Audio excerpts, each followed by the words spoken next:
Here's check on stories we're following for you today on Whdd Radio. It's New Year's Eve. We'll have some light rain this morning, then some sun by this afternoon, according to Pat. Temperature around 45. Tonight at midnight, about 31 degrees. The important weather will come up later on Friday night and Saturday, where we might have, once again, a light to moderate accumulation of snow and ice. And then potentially, according to the National Weather Service, another storm may bring accumulating snowfall to much of the region Sunday into Sunday night, but that's a long way off. In a story this morning in the Republican American by Ruth Epstein, the Cornwall Planning and Zoning Commission members are working on updating regulations for home businesses. During their session this past week, they discussed several items in a draft prepared in conversations with their consultant. The consultant saying the revisions are needed to address more people working from home, alternatives to using property for just residential life, and creating opportunities to have more business in town. Cornwall's first selectman said, quote, "We need to get a set of regulations that'll last us into the future," end quote. Meanwhile, PZ Chairwoman Anna Tamel said, quote, "Times are changing," end quote. Tamel said what they're trying to avoid is those future commissioners being forced into repeatedly having to make amendments to include businesses not mentioned or specified. Connecticut Governor Ned Lamont has committed an additional $31.2 million to support nursing homes during the COVID-19 pandemic.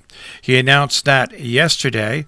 The announcement came in addition to the more than $150 million the state previously spent on nursing homes for COVID response. The additional aid is being delivered through increased payments that are retroactive to November and prospective through February. While some states are hitting delays in coronavirus vaccinations, Connecticut is on track with its rollout. More than 54,000 doses of the vaccine have been administered. When it comes to rolling out the vaccines, officials say Connecticut is number 1 in the Northeast and number 8 nationwide. Per capita, Connecticut is vaccinating at a rate that's 40% higher than other states. Governor Ned Lamont said the state is on track to complete the first nursing home vaccinations by the end of this week. Meanwhile, Connecticut officials are urging the public to celebrate only with those in your household this year, and if you do attend a holiday gathering, you're encouraged to get tested. According to the governor, there's no excuse to let the guard down now and go backwards, end quote. The governor said the fines will be levied in the event that rules are not followed. Meanwhile, Massachusetts is on track to get 300,000 doses by today, despite some bumps in the road. The vaccine distribution process, according to Governor Baker, he anticipates those 300,000 doses. It originally expected by the end of the year, Thursday, that the state's vaccine rollout time would remain on track. Vaccinations began in long-term care facilities on Monday. Baker said there'll be more than 50 long-term care vaccine clinics this week, wrapping up on Friday with an estimated 20,000 individuals getting their first dose in that time period. Authorities in Great Barrington have identified that woman killed in the car wreck. They've identified that local woman as being Ruth Houghton, 92. She died at the scene after her car collided with a pickup truck as she exited Lover's Lane around 2 p.m., according to a statement from the Berkshire District Attorney's Office yesterday.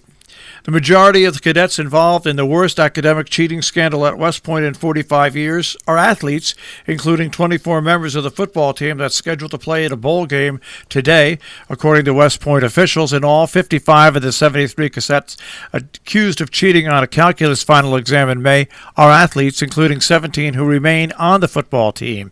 A few have played in football games this season after having been accused of cheating. Some of those players could dress and play in the Liberty Bowl, according to Army Lieutenant Colonel Christopher Offart, a West Point spokesperson. Remember that plane crash in LaGrange on Sunday? Well, Samantha Mueller was piloting a Cessna 172 approaching Sky Acres Airport when it became evident to her that she could not make it over the power lines to reach the runway. She crashed the plane in a wooded area near Gidley Road around 3 o'clock, just north of Sky Acres in LaGrangeville. She was a sole occupant. She was able to walk away without injuries, and nobody was harmed outside the plane. The Federal Aviation Administration said the plane had been rough running, and an investigation into the crash is ongoing.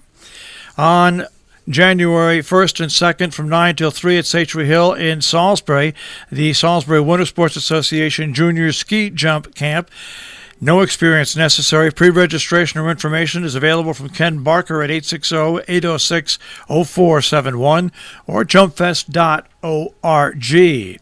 The Berkshire Bach Society will be streaming a live concert tonight, Bach's at New Year's, all 6 Brandenburg Concerto. This is going to be a free broadcast, and you can access more information on it at berkshirebach.org/events. Our business brief is underwritten by Morgans at the Interlaken, interlakenin.com. You'll also find them on Facebook, and by Salisbury Bank, salisburybank.com.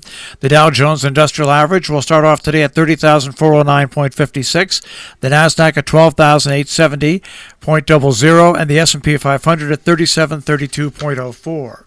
We'll take a look at the tri-state forecast. That'll come your way in just a few moments.